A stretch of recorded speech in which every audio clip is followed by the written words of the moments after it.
منظور احمد پښتين وایي چې اشرف غني، حمید کرزي او راشد خان یې په سختو وخت کې لاسنیونه وکړه. سلام ستړي مشئ، پام وکړئ د یاران ټي وي یوټیوب چینل څخه تازه او مهم خبر ته. د پښتون ژغورنې غورځنګ مشر منظور احمد پښتين د ګیلامن وزیر له مړینې وروسته په یوه وینا کې وویل پښتنو دښمن ته وښودله چې له خپل غمخوار سره ولاړ دي. نوموړی وایي چې د ګیلامن وزیر د مړینې په ویر کې د لر و بر افغانانو برخې اخیستو وښوده چې د ملت ته قرباني ورکول د ویاړ ځای دی. منظور احمد پښتين په خپله تازه وینا کې د افغانستان له پخوانیو ولسمشرانو، د کرکټ لوبغاړو، سندرغاړو او ټولو سیاستوالو مننه وکړه چې د ګیلامن وزیر پر مړینې خواشیني وښوده. ښاغلي پښتين وویل چې د بر وطن د افغانانو مینه د تاریخ په مثالونو کې لوی مثال دی. هغه وویل چې د حمید کرزي، اشرف غني او راشد خان د ګیلامن وزیر ټپي کېدو پر مهال ورسره اړیکه ونیوله او د هر ډول مرستې او خدمت ټټر یې وډباوه. د پښتون ژغورنې غورځنګ مشر همدغه راز وویل چې د دغه غورځنګ غړي بندیان شوي، وژل شوي او نورو قربانیو ته هم چمتو دي څو دا خاوره له ظالم څخه خلاصه کړي.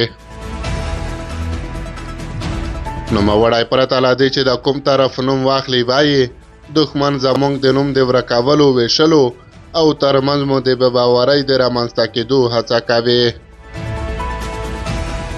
د ښاغلي پښتين په خبره په نږدې وختونو کې د پښتونخوا ډېرو سیمو ته په تګ سره پوه شوی چې د پښتون قوم تاریخي زغم پای ته رسېدلی دی. هغه په دې وړه وایي چې د وطن داسې میندې لري چې په یوه ورځ یو ټول زمن مړه شوي سیاسي ګوندونه، دهقان، ډاکټران او عام وګړي د حاکم نظام لخوا معاف شوي نه دي. د هر یو زړه کې درد دی. د پښتون ژغورنې غورځنګ مشر زیاتوي موږ هرې خواته چې مخ اړوو د یو شهید کورنۍ مو مخې ته وي دا ولسونه راټولول غواړي.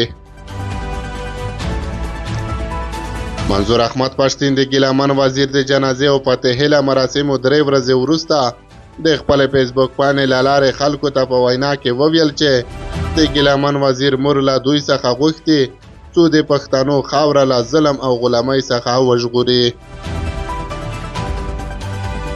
نوموړی په دې اړه زیاتوي چې ما چې د ګیلامن مور ته وویل چې زوی د شهید شوی، هغې وخندل. ما فکر وکړ چې اشتباه یې اورېدلې او بیا مې ورته تکرار کړه، خو هغې راته وویل چې ما خپل زوی 3 میاشتې مخکې د مبارزې په لار کې د قربانۍ لپاره تاسو ته حلال کړی و. ښاغلی پښتين د ګیلامن وزیر د مور له قوله وویل ګیلامن د ټول افغان ملت زوی و او موږ د خپلې خاورې غلامۍ منلو ته تیار نه یو. منظور احمد پښتين وایي د یوې پښتنې مور دا ډول ډاډ ورکول یو پښتون هیڅ کله هېرولی نه شي. د نوموړي په خبره د ګیلامن وزیر مزار به داسې جوړ شي چې د پښتنو لپاره د نښې او رڼا ځای واوسي.